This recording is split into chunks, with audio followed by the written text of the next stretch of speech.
gracias. Y muchas gracias a todas las personas que están conectadas el día de hoy con nosotros. Principalmente agradecerles que se están tomando un tiempo de su día para poder aprender sobre estos temas medioambientales, ya que día con día están tomando más relevancia en temas tanto gubernamentales como empresariales. Entonces, tomarse un tiempo para aprender sobre estos temas realmente les va a brindar un beneficio a largo plazo y espero que también los incentive a pues empezar a tomar acciones para poder empezar a disminuir lo que son nuestros impactos ambientales. El siguiente, por favor. Gracias. En nuestra agenda tenemos primero lo que es el contexto. Les vamos a enseñar un poco de los conceptos del por qué estamos empezando a hacer y generar este tipo de herramientas para disminuir nuestros impactos ambientales. Y luego ya les vamos a dar un poco más introspectiva lo que es la huella de carbono, para qué es, las metodologías y los pasos a pasos de cómo se genera una huella de carbono dentro de una compañía. Siguiente. Gracias. Primero vamos a hablar de lo que es el cambio climático, pero como hemos escuchado bastante sobre el cambio climático en los últimos 10, 15 años, muchas veces no sabemos bien cuál es la definición de esta. Así que la definición del cambio climático es la variación del clima generada por la actividad humana o por causas naturales que altera la composición de la atmósfera y esto causa lo que son los efectos como el aumento de la temperatura o también eventos extremos climatológicos. Pero, ¿cómo es que esto altera la composición de la atmósfera? Es que la atmósfera está compuesta por gases y estos gases nos ayudan a pues mantener el calor que emite el sol y lo que nos ayuda a sostener la vida.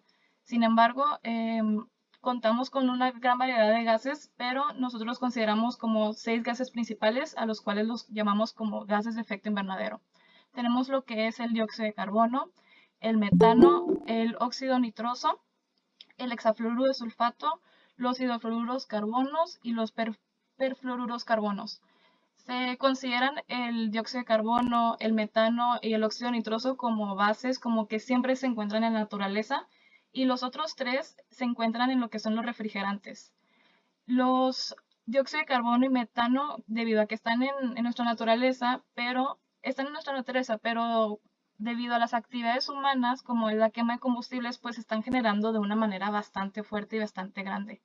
Lo que ocasiona, ¿le puedes dar a la siguiente, por favor?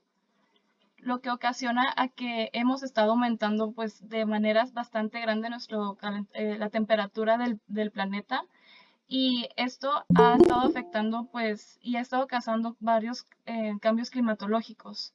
Y lo que se espera es que no aumentemos más de 1.5 grados centígrados al nivel normal que nos encontramos de la temperatura media del planeta, ya que si superamos esto, va a causar bastantes problemas climatológicos, patológicos y económicos, como lo menciona el panel intergubernamental de cambio climático. ¿Le podrías dar a la siguiente? Gracias.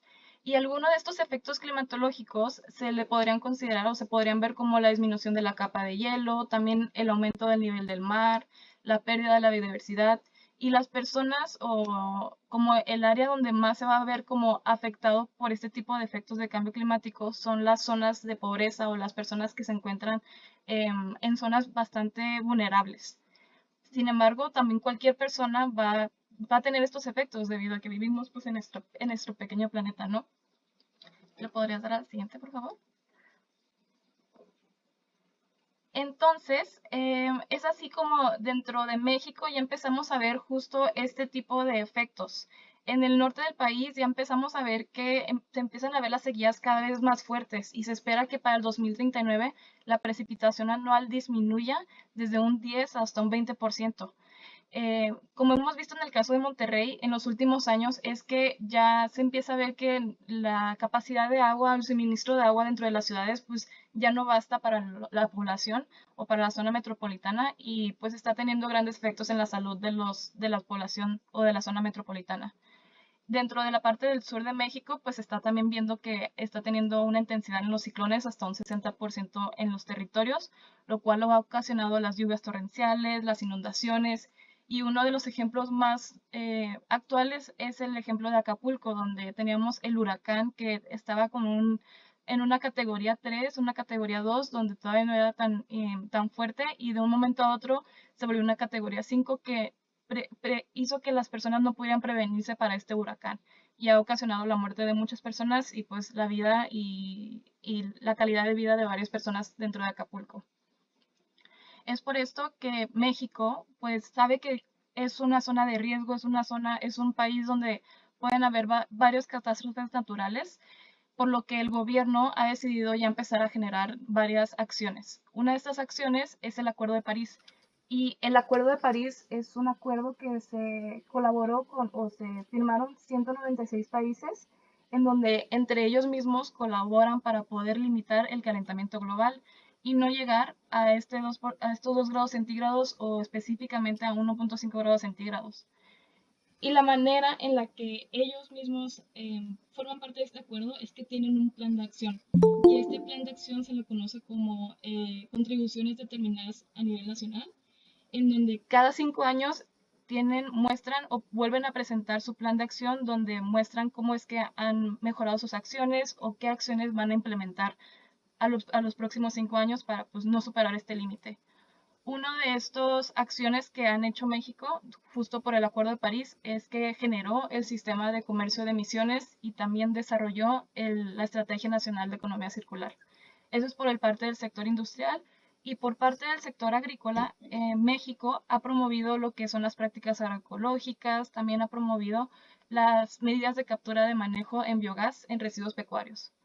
Es importante mencionar que México forma parte del 1.4% de las emisiones globales del mundo y es el segundo lugar en Latinoamérica de que genera estas emisiones.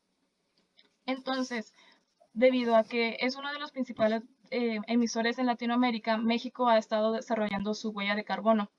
Y esta huella de carbono no solo ha sido en los últimos años, lo hemos desarrollado desde 1990.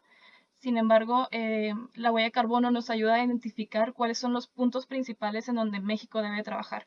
Como podemos ver, en el 2019 México generó 714 millones de toneladas de CO2, en donde se dividen en 4 categorías o en 4 sectores. El principal sector fue el sector energético, donde se generó principalmente por la generación de energía eléctrica, ya que pues este emite y consume combustibles fósiles y pues es por eso que se está implementando ahora que se empiezan a generar o empiezan a buscar nuevos tipos de generación eléctrica, como son las energías renovables.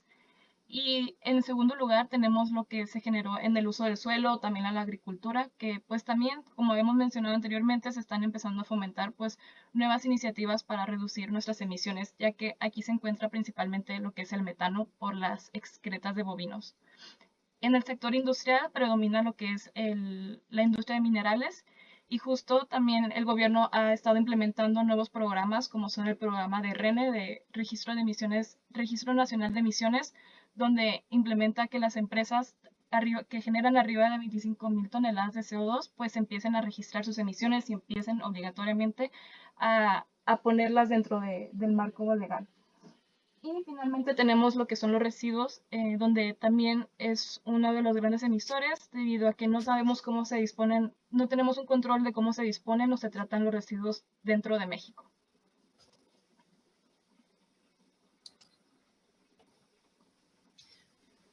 Muchas gracias, Ana, por esta primera parte. Bueno, ya que también nos comentaste sobre qué es el cambio climático, qué son los gases de efecto invernadero y también qué está haciendo México en estos temas, vamos a empezar a revisar qué es la huella de carbono y en específico qué es la huella de carbono corporativa. Bueno, quizás también como ya habrán podido darse cuenta a través de lo que les contaba Ana, la huella de carbono es un indicador que cuantifica los gases de efecto invernadero que emite directa o indirectamente una organización en términos de carbono equivalente. Y bueno, este es un indicador que ha venido tomando fuerza ya hace bastantes años porque permite justamente identificar cuáles son las principales fuentes de emisión y también ir reduciendo en lo posible estos impactos, sobre todo en lo que respecta al cambio climático. La huella de carbono se mide principalmente mediante estas dos metodologías que son bastante utilizadas a nivel mundial, que son la ISO 14064 y el Greenhouse Gas Protocol, pero también tenemos algunas directrices para algunos sectores económicos específicos que ayudan a implementar estas metodologías, como es el caso del sector del petróleo, gas natural, aquí también tenemos directrices para el sector del acero, el aluminio, acá también hay un caso de cemento, papel, y también aquí destaca unas directrices para organizaciones basadas en oficinas. Pero como les comentaba, estas dos metodologías son las más utilizadas a nivel mundial y en realidad son bastante similares. Su aplicación en realidad se puede resumir en los mismos pasos. Y la principal diferencia quizás está en cómo estas metodologías clasifican a las emisiones. Por ejemplo, quizás estarán familiarizados con los alcances, el alcance 1, 2 y 3, que esta es la clasificación que da el Greenhouse Gas Protocol, pero la ISO en su actualización de 2018 ya no utiliza esta clasificación en alcances, sino que habla de categorías y de subcategorías. De todas formas, estas clasificaciones son asimilables, podemos hacer quizás una equivalencia entre estas clasificaciones. También comentarles que ambas metodologías son verificables por un tercero independiente, con la diferencia de que la ISO, al ser una estandarización internacional, es certificable.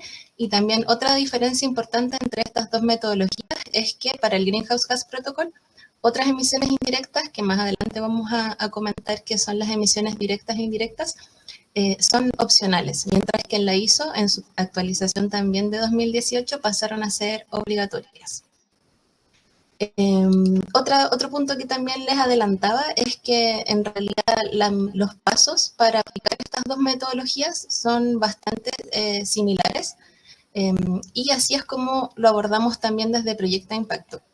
En primer lugar, tenemos que definir cuál es el objetivo de esta medición, por qué la compañía quiere medir la huella de carbono. Este objetivo, bueno, en realidad nos va a delimitar todos los pasos que vienen a continuación. Luego de definir el objetivo, debemos definir los límites del sistema. Esta definición, el resultado principal que nos arroja son cuáles son las fuentes de emisión que tenemos dentro de nuestra organización, y para cada fuente de emisión debemos levantar datos de actividad. Estos datos de actividad nos van a permitir realizar el cálculo de las emisiones para obtener nuestra huella de carbono, poder analizar los resultados e identificar oportunidades de gestión. En las diapositivas que vienen a continuación vamos a ir viendo en un poquito más de detalle todos estos pasos. En primer lugar, como les comentaba, tenemos la definición de objetivo y es importante definir por qué queremos medir nuestra huella de carbono. En primera instancia, quizás este objetivo puede ser solamente conocer el número, cuál es mi huella de carbono, porque quizás nunca la hemos medido antes, pero lo ideal es no quedarse solo con el número, sino que seguir avanzando en la gestión de las emisiones, como por ejemplo en reducir nuestro impacto en cambio climático mediante la reducción de nuestras emisiones de gases de efecto invernadero.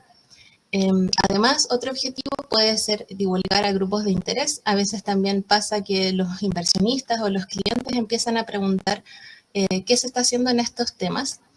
Otro objetivo también puede ser la obtención de reconocimientos. También más adelante les vamos a mencionar algunos. Y finalmente, otro objetivo puede ser formar alianzas estratégicas, quizás unirse a un grupo de trabajo de empresas del mismo sector u otros sectores que están trabajando también en estos temas. Luego de definir el objetivo, tenemos que definir los límites del sistema. Para eso tenemos que mirar dentro de nuestra organización cuáles son las instalaciones que vamos a considerar en la medición. Lo ideal en realidad es considerar todas las instalaciones que la organización controla, y este sería nuestro límite organizacional, el listado de instalaciones que vamos a considerar. Y a su vez, dentro de estas instalaciones también tenemos distintas fuentes de emisión que serían nuestros límites operacionales. Además de identificar estas fuentes de emisión, tenemos que clasificarlas. Y como les comentaba, aquí sí hay una diferencia entre el GHG Protocol y la ISO 14064, pero ambas utilizan este concepto de emisiones directas e emisiones indirectas. El caso de las emisiones directas, estas se dan en fuentes que son de propiedad o de control de la compañía, como por ejemplo un generador de energía, que puedan contar para casos de emergencia o en caso quizás más permanente para ciertas instalaciones que no tienen conexión a la red, pero este es un equipo que es controlado por la compañía. Mientras que las emisiones indirectas provienen de fuentes que no son controladas por la compañía, pero igual se relacionan a su actividad. Por ejemplo, todo lo que son los productos comprados, materias primas o insumos, estos tienen asociadas emisiones a su producción, que quizás no lo hace directamente nuestra organización, pero sí estamos contribuyendo con esta demanda a un proveedor en específico y por lo tanto tenemos ahí cierta incidencia en estas emisiones que son indirectas en el caso de nuestra organización. Luego de identificar las fuentes de emisión dentro de nuestros límites organizacionales, debemos levantar información de actividad para cada fuente de emisión. El dato que necesitamos levantar en realidad va a depender de la fuente de emisión en específico. Por ejemplo, en fuentes de combustión estacionaria, que pueden ser generadores, calderas o turbinas, lo que vamos a necesitar conocer es la cantidad de combustible consumido por estos equipos, ya sea en volumen o en masa. Y también es muy importante que toda la información que levantemos tenga respaldos, como por ejemplo en este caso podrían ser las facturas de compra de estos combustibles. Estos respaldos nos van a ayudar a que nuestra huella sea representativa, que sea un reflejo fiel de la realidad y que nos permita hacer gestión también sobre las emisiones.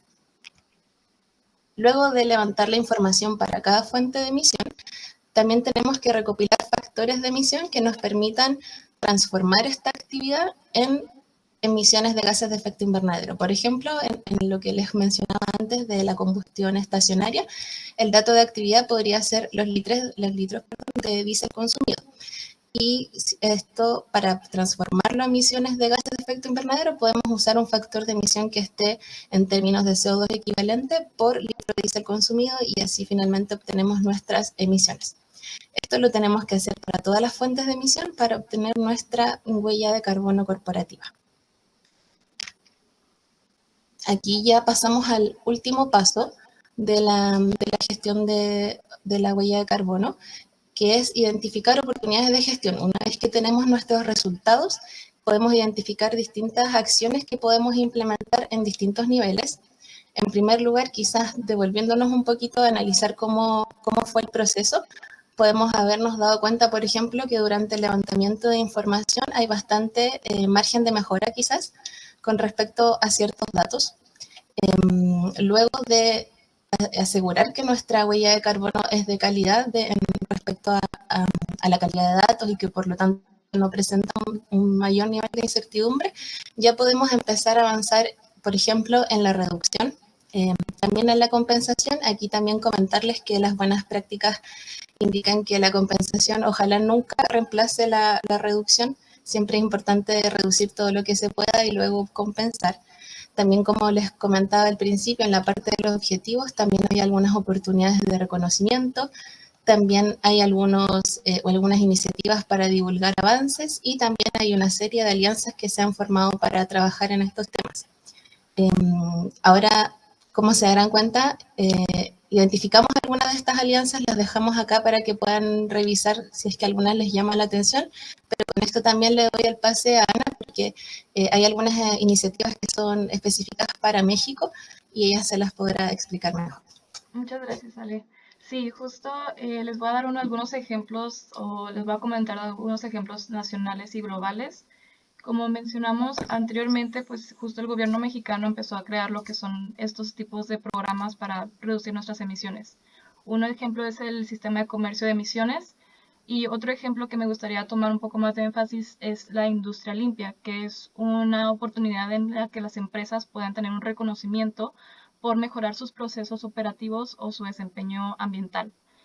En la parte de globales, me gustaría hacer enfoque principalmente en lo que es el Science-Based Targets, ya que es una iniciativa que busca que las empresas establezcan objetivos de reducción a corto y largo plazo y que sean bastante fuertes, o sea, que estos objetivos tengan como alcance que sean cero netos para el 2050. Otro ejemplo que me gustaría mencionar es el TCFD, que es una iniciativa de divulgación financiera. Esto significa que la empresa tiene que demostrar cómo es que los riesgos climatológicos van a afectar a su compañía y cómo es que dentro de estos van a sacar oportunidades o van a poder salir de estos problemas sin ningún problema. Pero ya, para finalizar todo esto de nuestro webinar, me gustaría comentar que pues sinceramente hacer nuestra huella de carbono es un gran paso a nivel corporativo debido a que ya se van a empezar a generar este tipo de requerimientos tanto a nivel gubernamental como a nivel empresarial de manera obligatoria. Entonces, ser parte o tener un paso delante de las demás empresas va a traer un beneficio extraordinario. O sea, va a tener una buena reputación hacia los inversionistas y también va a brindar ventajas competitivas hacia las demás empresas. Entonces, dentro de Proyecto Impacto, y ya para finalizar, pues nosotros queremos promover y queremos promover y ser ayudantes hacia las empresas que quieren ser aquellos agentes de cambio contra el cambio climático. Muchísimas gracias. Perfecto. Muchísimas gracias, Ana y Alejandra, por la impecable presentación. Ahí, antes de continuar, quiero recordar que pueden ir dejando sus preguntas en el chat para que al final del webinar vamos a ir respondiendo cada una de las consultas que puedan ir teniendo, ¿sí? Entonces, para continuar, en este segundo bloque del webinar, será realizado por Denevo Galindo Esparza, quien es director general de la consultora 27 e ingeniero en desarrollo sustentable con más de 7 años de experiencia como consultor y auditor de temas de emisiones de gas de efecto invernadero y energía. Hoy nos compartirá información muy completa sobre la verificación y normativas legales asociadas a la huella de carbono en México. Aidener, muy bienvenido, muchísimas gracias por esta colaboración que realizas con nosotros y te doy el pase para que puedas estar iniciando tu presentación. Gracias, Juan Carlos. Igual, gracias a todos los que están presentes. Bueno, pues les vengo a compartir un poquito más a detalle acerca de la normativa de gases de efecto invernadero en México. Como ya les platicó Ana, están los programas del Registro Nacional de Emisiones, el Sistema de Comercio de Emisiones y, pues bueno, entrando un poco en contexto, en estos programas por parte del gobierno federal, en México la secretaría o la entidad encargada es la Secretaría de Medio Ambiente y Recursos Naturales, Semarnat. De ahí se derivan los programas del RENE o el SCE, como se conoce por sus siglas. Y bueno, ¿a qué surge esto? Pues bueno, derivado de los compromisos que México ha adquirido internacionalmente, desde el protocolo de Kioto, Acuerdo de París, se compromete a reportar sus emisiones como país y también a reducirlas en futuros años. ¿Y cómo se traduce esta obligación de país a cómo nos llega a nosotros? Pues bueno, Semarnat lo que hace es trasladar esa responsabilidad y obligación a través del Registro Nacional de Emisiones, que ese se reporta en la COA. Seguramente si les ha tocado trabajar con esta plataforma, la sección 6 es la que se enfoca en gases de efecto invernadero y también establece el programa del Sistema de Comercio de Emisiones, ya un segundo paso en lo que nos platicaba Alejandra, en los compromisos que pueden adquirir las empresas, ya para una reducción de las emisiones. Esto a nivel federal. Hay también algunos programas a nivel estatal, por ahí está Querétaro, Tamaulipas, que tienen algunos programas estatales, ya puntuales con sus particularidades, pero igual les compartiremos un poquito de información por si es el caso que les toque estar en estas entidades. Entrando al Registro Nacional de Emisiones, pues bueno, es un instrumento de política pública el cual se enfoca en recopilar la información en materia de gases de efecto invernadero. ¿Qué información se reporta a este programa? Las emisiones directas en fuentes fijas y móviles, es decir, estaciones o fuentes fijas, vehículos, por ejemplo, sería un ejemplo de fuentes móviles. También las emisiones derivadas de reacciones en procesos industriales, emisiones fugitivas y también las emisiones indirectas. Estas son las correspondientes a las que se generan por nosotros o nuestra organización comprar electricidad. También abarca la compra de energía térmica, que puede ser vapor. Entonces, en esta plataforma se reporta y se recopila la información de emisiones directas, fuentes fijas, fuentes móviles, procesos industriales, emisiones fugitivas y consumo de electricidad. También, bueno, este programa está regido por la Ley General de Cambio Climático. De ahí se publica el reglamento del Registro Nacional de Emisiones, que nos dice en qué fechas vamos a estar reportando, qué otras obligaciones, de qué manera se va a estar reportando. Y después el Semarnat publica también los acuerdos secretariales. En estos acuerdos secretariales están mencionados los factores de emisión que vamos a utilizar, que es los que les platicaba hace unos momentos, los poderes caloríficos, potenciales de calentamiento climático, así como también las metodologías específicas para ciertos procesos industriales, el caso fundición de acero, cemento, cal, producción de vidrio, otras metodologías específicas, Semarnat las publica a través de acuerdos secretariales. En caso de que les toque trabajar con estos acuerdos, están publicados en la página de Semarnat, ahí los pueden consultar. Y bueno, ya sabiendo lo que es el RENE, ¿cómo sabemos si nos toca reportar o no? Bueno, en el reglamento está establecido que se deben de cumplir con 2 condiciones para tener la obligación de reportar. ¿Cuáles son estas? La primera es estar emitiendo arriba de 25,000 toneladas de CO2 equivalente. Y la segunda, pertenecer a alguno de estos sectores. Estos sectores están clasificados o alineados al Tratado de Libre Comercio de América del Norte, que básicamente pues engloba todas las actividades productivas que se pudieran encontrar. Entonces, pues básicamente nos deja con solamente una condición. Si estamos arriba de 25,000 toneladas de CO2 equivalente durante el año calendario, ya tenemos la obligación de reportar. ¿Cuándo se reporta? Se reporta del 1 de marzo al 30 de junio, que son, o podrán recordar, son las fechas de reporte a la COA, a la cédula de operación anual. Dado que utiliza el RENE, la misma plataforma de la COA, está habilitado en las mismas fechas de dicha plataforma, particularmente en la sección 6. Ahora, al estar reportando, la obligación es para reportar todos los años aquellos establecimientos que estén arriba de 25,000 anualmente, conforme a la cédula de operación anual. Y también hacer la verificación una vez cada 3 años. Es decir, todos los años reportamos la COA y una vez cada 3 hacemos la verificación de nuestro reporte. Ya conociendo en qué plataforma vamos a reportar y si tenemos la obligación o no, pues bueno, ¿qué es lo que vamos a reportar? Como les platicaba anteriormente Ana, pues son los gases de efecto invernadero, dióxido de carbono, metano, óxido nitroso, carbono negro, todas las familias de gases refrigerantes, CFC, HCFC, perfluorocarbonos y también puntualmente hexafluoruro de azufre. El hexafluoruro de azufre, pues bueno, aunque es un solo gas, es importante conocer que es el gas que mayor potencial de calentamiento global tiene. Entonces, todos estos gases están publicados por Semarnat en sus acuerdos secretariales y a la vez alineados a lo publicado por el IPCC, el Panel Intergubernamental de Cambio Climático, que pues bueno, recordamos que el IPCC es como el órgano científico de Naciones Unidas que se dedica a atender el tema de cambio climático, y debido a que México adquiere su compromiso a nivel internacional con Naciones Unidas, entonces también adopta los mismos gases, la misma clasificación de gases de efecto invernadero, metodologías para reportar, para que pueda ser comparable y consistente la información que México reporta con la de otros países.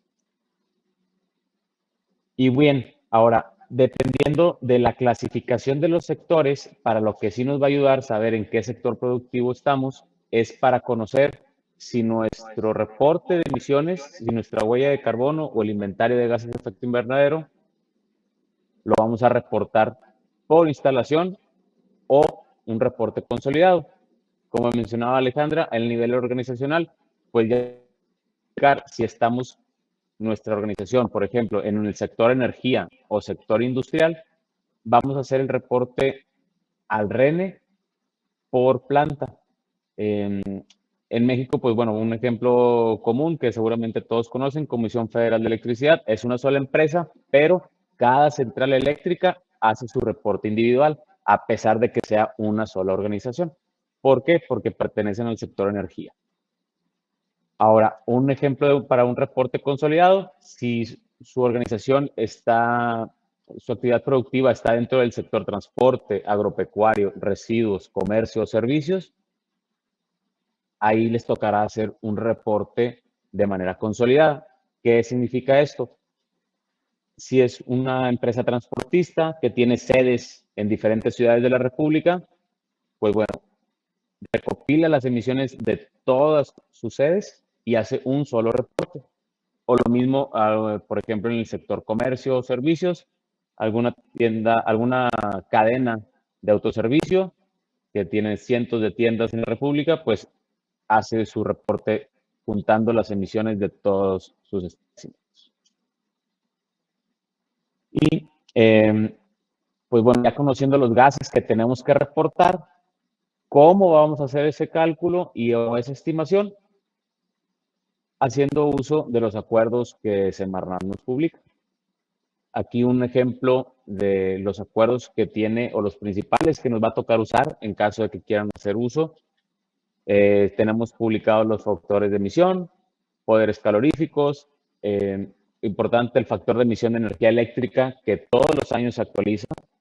Es importante que actualicen también los datos de los factores de emisión, poderes caloríficos y también, por último, el potencial de calentamiento global. Este potencial de calentamiento global nos va a poder permitir comparar las emisiones de metano, óxido nitroso y otros tipos de gases a unidades de CO2 equivalente, para así poder hacer la sumatoria de todos los gases y llegar a un único valor, a un solo número de la intensidad de nuestras emisiones. Y pues bueno, también está en este mismo reglamento, en la normativa del Registro Nacional de Emisiones, las sanciones por no entregar información en el plazo correspondiente o falsedad en la información que se entrega. Esto se lo presentamos porque así está redactada la ley en nuestra experiencia con las organizaciones que nos ha tocado trabajar como organismo de certificación. Nos ha tocado ver que cuando la organización o la empresa hace contacto con la autoridad para regularizar la situación, un ejemplo, Semarnat, estoy dándome cuenta que me tocaba hacer la verificación el año pasado, no la realicé, quiero regularizarme. La respuesta por parte de la autoridad, sin problema, no hay sanción. O que se hizo una entrega de un reporte y se busca hacer la corrección porque meses después se dieron cuenta de que había un dato erróneo. La autoridad tiene esa apertura de hacer correcciones siempre y cuando, bueno, nos ha tocado ver cuando la empresa tiene la buena voluntad de hacer la corrección o de reportar, regularizarse, no nos ha tocado ver algún problema. Sin embargo, se lo ponemos porque así está redactada la ley. Y esto, ya opinión personal, creemos que por lo mismo que Semarnat tiene la obligación de reportar a nivel internacional, pues para beneficio de todos, entre mayor información mejor, entre mejor calidad de la información también. Entonces, por eso, pues bueno, la invitación a que se haga el contacto directo entre la organización y la autoridad y ya la autoridad les podrá indicar cómo subsanar cualquier situación. Esto para el para el Registro Nacional de Emisiones, que era el primer programa a nivel federal que está encargado de Semarnat. Después también viene el programa de prueba del Sistema de Comercio de Emisiones. Ese es el nombre oficial. Ahorita les platico un poquito de por qué programa de prueba. Comúnmente se conoce nada más Sistema de Comercio de Emisiones. Pero bueno, es un mercado lo que se puede conocer como un mercado de carbono o un mercado de permisos de emisión. En donde, pues como vemos aquí en la imagen, a grandes rasgos trata de una empresa A, una empresa B, que la vemos acá de menor tamaño, y la autoridad pone un límite para ambas empresas, que la podemos plasmar como esta línea roja punteada, en donde es el límite para ambas empresas. La empresa A tiene un excedente en sus emisiones, que es la pequeña esta barra que está por encima, y la empresa B pues no llegó a emitir tanto CO2. Entonces, de los derechos asignados o los permisos de emisión asignados, que eran hasta la línea punteada roja, digamos que la empresa B estuvo por debajo, tiene derechos de sobra, y la empresa A tiene un excedente que necesita compensar. Entonces la empresa A pues busca adquirirlos o comprarlos con la empresa B, y de esa manera se compensa y ambas empresas están en la línea punteada por debajo del límite establecido. Aquí en la gráfica es relativamente sencillo de percibirlo. Sin embargo, cuando empieza ahora sí a ponerse interesante es cuando hay más jugadores en el sistema o en el mercado, y ahí ahora sí ya empieza a haber una negociación sobre el precio de los permisos de emisión.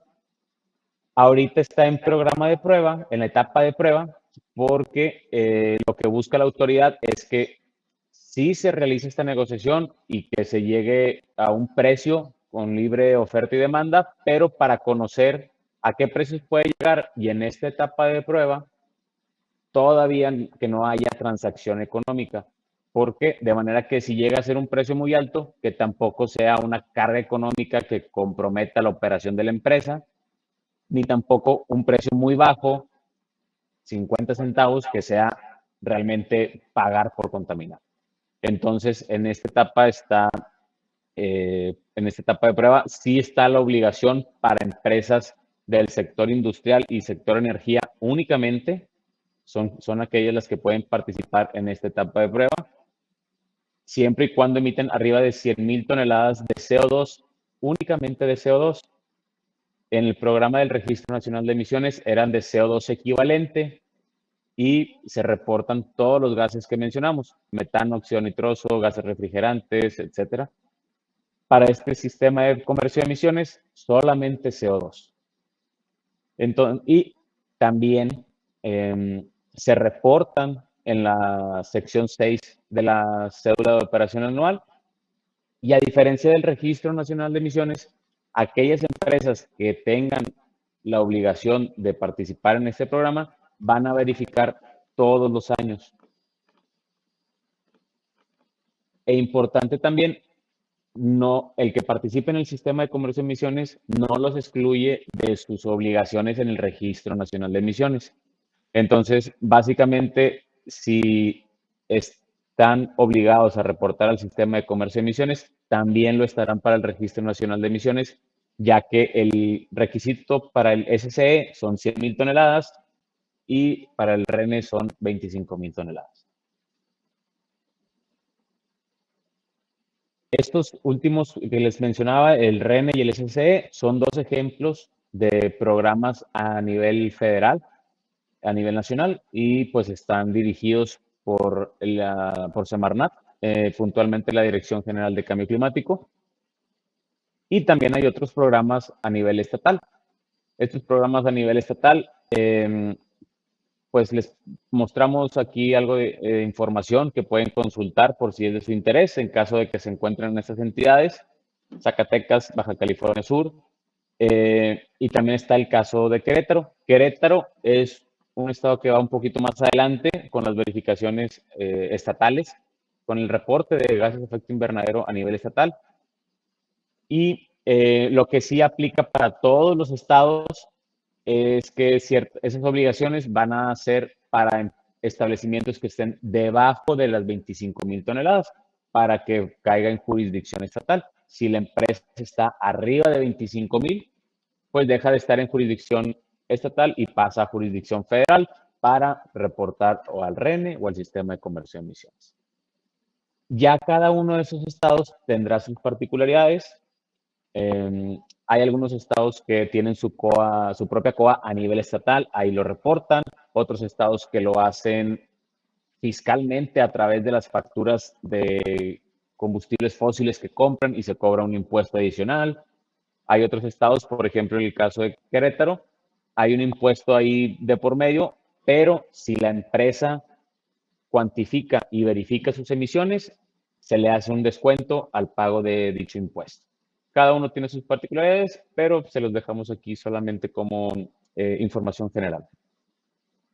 Y pues bueno, en el caso de que busquen o tengan la empresa la obligación o inclusive de manera voluntaria de verificar, la verificación debe ser realizada por un organismo de certificación acreditado bajo el ISO 14065, que nos habla acerca de los organismos de verificación. Y en este caso, Consultora 27 es uno de ellos, acreditado bajo por la entidad mexicana de acreditación, bajo el ISO, y también con la aprobación por parte de Profepa para poder realizar verificaciones en materia del Registro Nacional de Emisiones y del Sistema de Comercio de Emisiones. Nuestras acreditaciones pues abarcan al sector energía, transporte, industria y el sector manufactura. Y pues les agradezco la atención. Aquí estamos a sus órdenes y pues les doy la palabra a Juan Carlos. Perfecto, muchísimas gracias, Daniel, por tu presentación y todo lo que nos estabas contando hasta ahora. También volvemos a agradecer a Ana y Alejandra por haber dado ese contexto inicial y clave sobre la huella de carbono. Y ya para finalizar esta parte del webinar, y como les mencionábamos anteriormente, les vamos a dejar estos últimos minutos para preguntas que puedan estar levantando la mano y pudiendo hacer su pregunta a través de su micrófono. Y de igual manera estamos viendo de que hay varias preguntas en el chat. Entonces, tal vez vamos a partir por esas preguntas y ahí también les dejamos la invitación si es que tienen alguna otra consulta, levantar la mano o dejarla en el chat, no hay ningún problema. Entonces, tal vez ahí partimos de arriba hacia abajo, que nos hace la consulta de cuánto cuesta realizar la huella de carbono. Ahí no sé si Ana nos podría ayudar.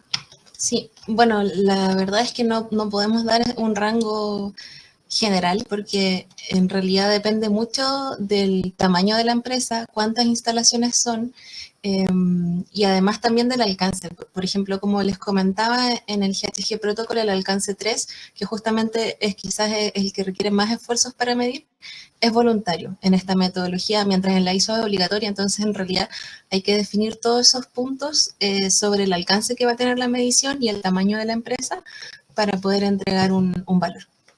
Ahí no sé si vamos a compartir nuestras diapositivas con el equipo, pero está en nuestro mail de contacto también en nuestra presentación. Lo voy a dejar en el chat de todos. Sí, totalmente. Ahí podemos estar haciendo envío de esa presentación. Luego tenemos si es que desde Proyecto Impacto se manejan capacitaciones para las empresas. Sí, también es algo que ofrecemos y además de ir a quizás hacer una charla, lo que nos interesa también es que queden capacidades instaladas también en los equipos de las empresas que nos pidan esos servicios. Perfecto, no, sí, totalmente. Luego nos consultan qué sucede con la captura de carbono en los suelos por parte de las actividades agrícolas. Sí, bueno, en lo que es la cuantificación de la huella de carbono, ambas metodologías, tanto la ISO como el GHG, permiten cuantificar remociones, porque al final esta biomasa que está en el suelo va a estar captando carbono a lo largo de su vida, pero estas remociones no se pueden restar de las emisiones, se deben reportar por separado. Perfecto, muchas gracias, Ale. Luego, Andrés nos dice, ¿qué sucede con las materias ecológicas biodegradables en el impacto de la empresa? Bueno, no sé si alguien de Ana o de la otra consultora de la consultora 27 quieren responder, pero bueno, sí. Sí, bueno, gracias. A lo que entiendo con la pregunta, igual ahorita pudiera Andrés ampliar más, pero entiendo a la materia biodegradable o los procesos de descomposición que suceden dentro de la empresa.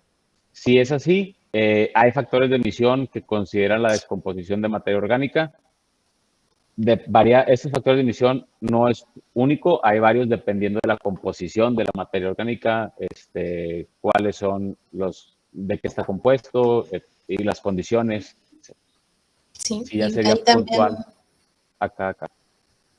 También ahí agregaría que todas estas materias ecológicas suelen tener una producción que es menos intensiva en emisiones que materiales convencionales. Entonces ahí también los factores de emisión son menores en lo que es emisiones indirectas también para alguien que compra materiales ecológicos. Perfecto, muchas Claro, gracias. ahí, perdón, me permito profundizar justamente. Va en el sentido de lo que decía Alejandra. Por ejemplo, si es que yo utilizo fertilizantes orgánicos o con otro tipo de materiales o de insumos que sean más amigables con el medio ambiente, eso sí efectivamente tiene una cuantificación diferente en el impacto ambiental y en el inventario de emisiones. Claro, los factores de emisión suelen ser menores para esos orígenes más ecológicos o amigables con el medio ambiente. Perfecto, muchísimas gracias. Lo siguiente es de Paola, que nos consulta en dónde se pueden revisar o consultar los factores de emisión para hacer los cálculos. Sí, mira, bueno, si gustas lo agarro yo. Ale. Los factores de emisión los consultamos principal. Existen bases públicas y bases privadas. En las bases públicas está lo que es el EPA, que es una base por Estados Unidos. También, como hemos mencionado, en el RENE también vienen algunos factores de emisión. Y también existen lo que son los privados, que nosotros utilizamos algunos internacionales, como puede ser ay, se me olvidó el nombre, Ecolab. ¿El EcoInvent? Ecoinvent, perdón, Ecoinvent, exactamente. En donde ya pues uno se suscribe, pues compra estos factores de emisión y es de donde nosotros obtenemos la mayoría de nuestras emisiones, de nuestros factores, perdón. Perfecto. Y creo que Berenice también compartía un lugar donde podríamos estar revisando esa información. Genial. Luego nos consultan si es que existe algún máximo porcentaje que una empresa pueda comprar para comprar sus debidas unidades de emisiones de gases de efecto invernadero asignadas. Es decir, ¿una empresa puede comprar el 100% de sus emisiones a otra empresa?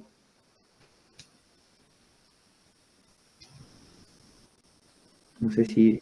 Denner, no sé si quieras. De Denner, ¿nos puedo estar apoyando? Pues en teoría sí pudiera comprar el 100% de sus emisiones a otra empresa, solo que también, bueno, hablando del tema de comercio de emisiones, también ya va a tener asignados ciertos derechos.